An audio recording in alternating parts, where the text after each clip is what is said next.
ಸಬಲೀಕರಣ ಅಂದರೆ ನಿಜವಾಗ್ಲೂ ಮಹಿಳೆಯರ ಸಬಲೀಕರಣ ಆಗ್ತಾ ಇದೆಯಾ, ಇಲ್ಲ ಅದು ಬರೀ ಬಾಯಿ ಮಾತುಗ ಸಮಾಜದಲ್ಲಿ? ಯಾಕಂದರೆ ನೀವು ಹತ್ತಿರದಿಂದ ನೋಡ್ತಾ ಇದ್ದೀರಾ, ನಾವಿಲ್ಲಿ ನೋಡ್ತೀವಿ ನಗರದಲ್ಲಿ, ಬಟ್ ನೀವು ಹಳ್ಳಿ ನೀವು ರಾಜ್ಯದಲ್ಲಿ ಮಟ್ಟದಲ್ಲಿ ತಿರುಗ್ತೀರಾ.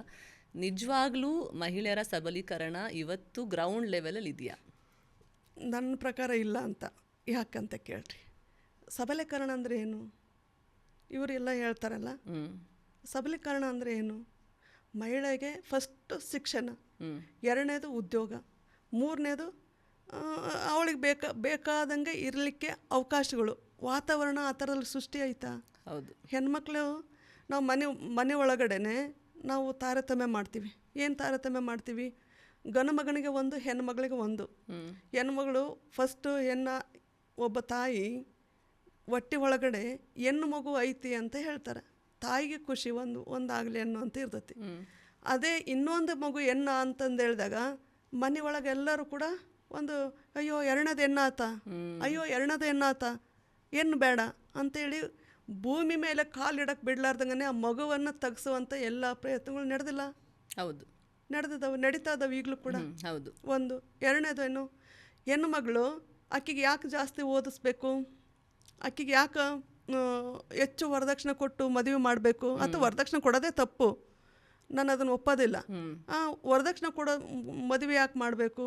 ಮತ್ತು ಹೆಚ್ಚು ಯಾಕೆ ಓದಿಸ್ಬೇಕು? ಮತ್ತು ಅವಳಿಗೆ ಯಾಕೆ ಹೆಚ್ಚು ಕೆಲಸ ಕೊಡಿಸ್ಬೇಕು? ಯಾಕಂತೇಳಿ ಗಂಡನ ಮನೆಗೆ ಹೋಗೋಳು ಅವಳು. ನಮ್ಮ ಮನೆಯೇನು ಬೆಳಗೋದಿಲ್ಲಲ್ಲ. ನಮ್ಮ ಮನೆ ಬೆಳಗೋನು ಯಾರಂದರೆ ಗಂಡು ಮಗ. ಗಂಡು ಮಗನಿಗೆ ಆಸ್ತಿ ಹೋಗಬೇಕು, ಹೆಣ್ಣು ಮಗಳಿಗೆ ಆಸ್ತಿ ಬೇಡ ಅನ್ನೋ.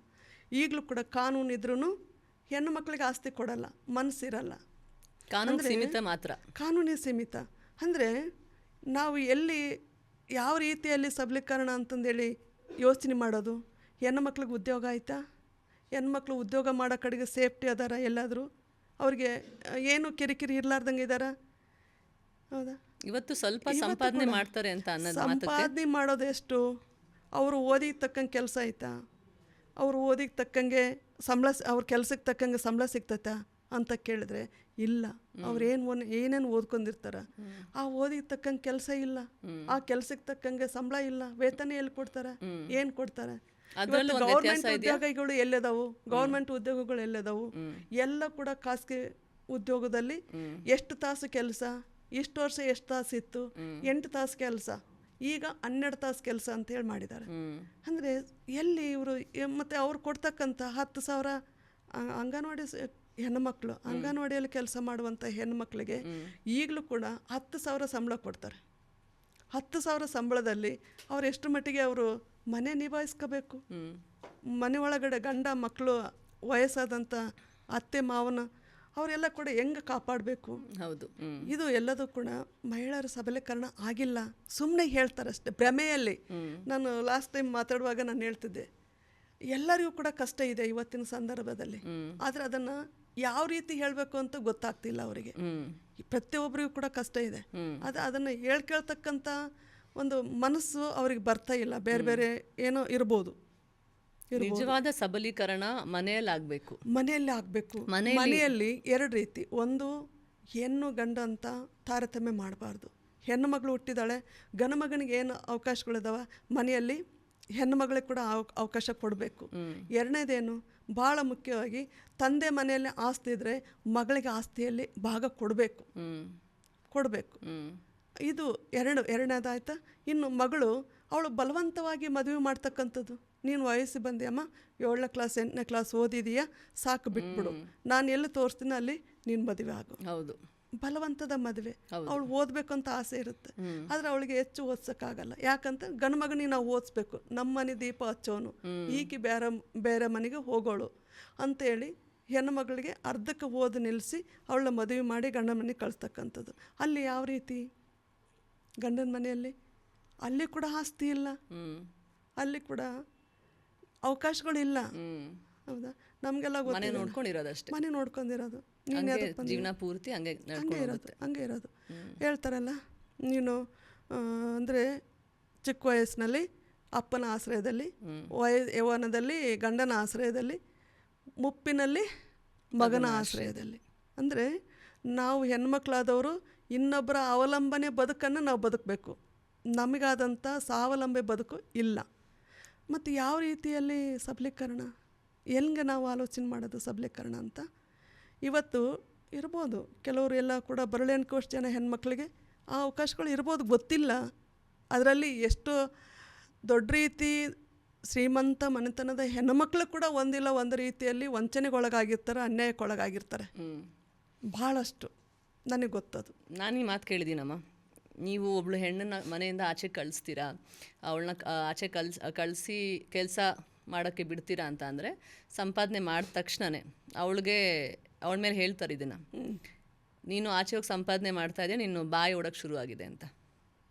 ಅಂದರೆ ಸ್ವಲ್ಪ ಮಟ್ಟಿಗೆ ಇರುತ್ತೆ ಬಾಯಿ, ಸ್ವಲ್ಪ ಮಟ್ಟಿಗೆ. ಅಂದರೆ ಅದು ಯಾವ ರೀತಿ ಅಂದರೆ, ನಾನು ಒಂದಿಷ್ಟು ದುಡಿತೀನಿ, ಒಂದು ಸೀರೆ ತಗೋಬೇಕು, ಇವಾಗೆಲ್ಲ ಚೂಡಿದಾರ ಬರ್ತಾವೆ, ಒಂದು ಚೂಡಿದಾರ ತಗೋಬೇಕು, ಅಥವಾ ತನಗೆ ವೈಯಕ್ತಿಕ ಬೇಕಾದಂಥ ಸ್ವಲ್ಪ ಮಟ್ಟಿಗೆ ಖರ್ಚುಗಳು ಇರ್ತವೆ. ಅಂದರೆ ತನಗೇನು ಬೇಕು, ನನಗೇನು ಬೇಕು, ಸೋಪು ಪೌಡರು ಈ ಥರದ್ದೆಲ್ಲ ಖರ್ಚುಗಳು ಇರ್ತವೆ. ಅವತ್ತೇನಾಗಿತ್ತು, ದುಡಿಲಾರ್ದಾಗ ಏನಾಗಿತ್ತು, ಎಲ್ಲದಕ್ಕೂ ಕೂಡ ಮನೆಯಲ್ಲಿ ಯಾರು ಗಂಡ ಇದ್ದರೆ ಅಥವಾ ಬೇರೆ ಯಾರು ಅಪ್ಪ ಇದ್ದರೆ ಬೇರೆ ಯಾರನ್ನೋ ಒಬ್ಬರನ್ನ ಕೇಳಬೇಕಾಗಿತ್ತು. ಇವತ್ತು ಅದು ಇಲ್ಲ. ಇವತ್ತು ನಾನು ದುಡಿತೀನಿ ಅನ್ನೋ ಒಂದಿಷ್ಟು ದುಡ್ಡು ಖರ್ಚು ಮಾಡುವಂಥ ಒಂದು ಅವಕಾಶಗಳು ಇದಾವೆ ಅನ್ನೋ ಕಾರಣಕ್ಕಾಗಿಯೇ ಒಂದಿಷ್ಟು ಖರ್ಚು ಮಾಡ್ಬೋದು, ಇಲ್ಲ ಅಂತಲ್ಲ.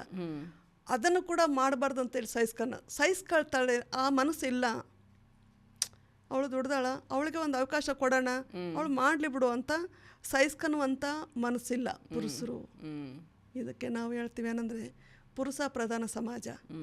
ಇದನ್ನು ಹೆಣ್ಮಕ್ಳನ್ನ ಎಷ್ಟು ದ್ವೇಷ, ಎಷ್ಟು ಸೇಡ್ ಇರ್ತತಿ ಅಂತ ಹೇಳಿದರೆ, ಒಂದು ಸಣ್ಣದಾಗಿ ಅವ್ರ ಮಾತು ಮೀರಿ ಹೋದರೆ ನೀನು ಆಯ್ತಾ ಮಾಡ್ತೀನಿ ಅನ್ನ ಅಂತ ಹೇಳ್ತಾರೆ. ಅದು ಇನ್ನೊಂದು ರೀತಿಯಲ್ಲೇ ಸೇಡ್ ತೀರಿಸ್ಕೊಳ್ತಕ್ಕಂಥದ್ದು. ನೀನು ನೋಡ್ತೀನಿ ನಾನು ಅಂಥೇಳಿ ಪ್ರೀತಿಯಿಂದ ಅದು ಚೆನ್ನಾಗಿ ಮಾತಾಡ್ತಾ ಇನ್ನೊಂದು ರೀತಿಯಲ್ಲಿ ಹಿಂಸೆ ಕೊಡೋಂಥದ್ದು. ಹಲವಾರು ರೀತಿಯಲ್ಲಿ ಹೆಣ್ಮಕ್ಳೆಲ್ಲ ಕಣ್ಣೀರು ಸುರಿಸ್ತಾರೆ, ಹಲವಾರು ರೀತಿಯಲ್ಲಿ. ನೀವು ಹೇಳ್ತಿರೋ ವಿಷಯಗಳು ದಿನನಿತ್ಯ ಸುತ್ತಮುತ್ತ ನಡೆಯುತ್ತೆ. ನೀವೇನು ಹೊಸದಾಗಿ ವಿಷಯಗಳು ಹೇಳ್ತಿಲ್ಲ, ಬಟ್ ಯಾರೂ ಅದ್ರ ಬಗ್ಗೆ ನಿಮ್ಮಷ್ಟು ಒಂದು ಆಳವಾಗಿ ಯೋಚನೆ ಮಾಡಿಲ್ಲ. ಯೋಚನೆ ಮಾಡಿದ್ರು ನೀವು ಹೇಳ್ದಂಗೆ ಆಚೆ ಬಂದು ಮಾತಾಡೋಕ್ಕೆ ಅವಕಾಶಗಳಿರಲ್ಲ, ಎಲ್ಲಿ ಮಾತಾಡ್ಕೋಬೇಕು ಅಂತ ಗೊತ್ತಿರಲ್ಲ. ಅದನ್ನು ನುಂಗ್ಕೊಂಡು ಜೀವನ ನಡೆಸಬೇಕು. ಜೀವನ ನಡೆಸ್ಬೋದು, ಧೈರ್ಯ ಇದ್ದರೂ ಜೀವನ ನಡೆಸ್ತಾರೆ. ತೀರಾ ಜಾಸ್ತಿ ಒತ್ತಡ ಬಂದಾಗ ಏನಾಗ್ತದೆ, ಎಷ್ಟೋ ಜನ ಹೆಣ್ಮಕ್ಳು ಆತ್ಮಹತ್ಯೆ ಮಾಡ್ಕೊತಾರೆ. ಹೌದು, ಎಷ್ಟೋ ಜನ ಹೆಣ್ಮಕ್ಳು. ನಾವು ಹೇಳ್ತೀವಿ ಯಾವುದೇ ಕಾರಣಕ್ಕೂ ಹೆಣ್ಮಕ್ಳು ಆತ್ಮಹತ್ಯೆ ಮಾಡ್ಕೋಬಾರ್ದು, ಅದಕ್ಕೆ ಲೆಕ್ಕಾಚಾರನೇ ಇಲ್ಲ. ಧೈರ್ಯವಾಗಿ ಬದುಕಬೇಕು. ಈಗ ಎಷ್ಟು ಜನ ಹೆಣ್ಮಕ್ಳು ಆತ್ಮಹತ್ಯೆ ಮಾಡ್ಕೊಂತಾರೆ ಅಂತ ಹೇಗೆ ಗೊತ್ತಾಗುತ್ತೆ? ಗೊತ್ತಾಗಲ್ಲ. ಆಗ್ತಾ ಇರ್ತಾವ, ನಡೀತಾ ಇದೆ, ನಿರಂತರವಾಗಿ ನಡೀತಾ ಇದೆ, ಬಟ್ ನಮ್ಗೆ ಗೊತ್ತಾಗಲ್ಲ. ಅದನ್ನ ರಿಪೋರ್ಟ್ ತಗೊಂಡು ಯಾರು ಪಬ್ಲಿಷ್ ಮಾಡ್ತಿದ್ದಾರೆ? ಇಲ್ಲಮ್ಮ, ಅದು ಕಂಪ್ಲೇಂಟ್ ಎಲ್ಲ ಇರ್ತಾವ, ನೀವು ಹೋಗಿ ತಗೊಳ್ರಿ ಬೇಕಾದ್ರೆ. ಎಲ್ಲ ಪೊಲೀಸ್ ಸ್ಟೇಷನ್ ಒಳಗಡೆ ಅವು ಇದ್ದೇ ಇರ್ತಾವ. ಆಚೆ ಕಡೆ ಬರಲ್ವಲ್ಲ, ಅದೇ ಅದು ಬರಲ್ಲ. ಶೋಷಣೆಗೊಳಗಾಗಿ ಎಷ್ಟು ಹೆಣ್ಮಕ್ಳು ಇವತ್ತು ಯಾವ ರೀತಿ ಎದಕ್ಕಾಗಿ ಸತ್ರು ಅನ್ನೋಂಥದ್ದು ಅದು ಬರಲ್ಲ, ಅದು ಬರಲ್ಲ. ಹಾಗಾಗಿ ಇದು ಬರಬೇಕು, ಹೊರಗಡೆ ಬರಬೇಕು. ಹೆಣ್ಮಕ್ಳು ಹೇಳ್ಕೊಳಕ್ಕೆ ಬೇಕಾದಷ್ಟು ಅವತ್ತಿನ ಸಂದರ್ಭ ಬೇರೆ, ಇವತ್ತಿನ ಸಂದರ್ಭ ಬೇರೆ ಅಲ್ಲ. ಇದು ಹೊರಗಡೆ ಬರಬೇಕಲ್ಲ ಹೆಣ್ಮಕ್ಳು. ಅದರಿಂದ ಹೊರಗಡೆ ಬಂದು ಹೇಳಬೇಕು. ಅದು ಹೇಳ್ದೇ ಇದ್ದರೆ ನಿಲ್ಲಲ್ಲ, ಇನ್ನೂ ಹೆಚ್ಚಾಗ್ತತಿ. ನಾವಷ್ಟು ಅನುಭವ ಸಾಯೋದಿಲ್ಲ.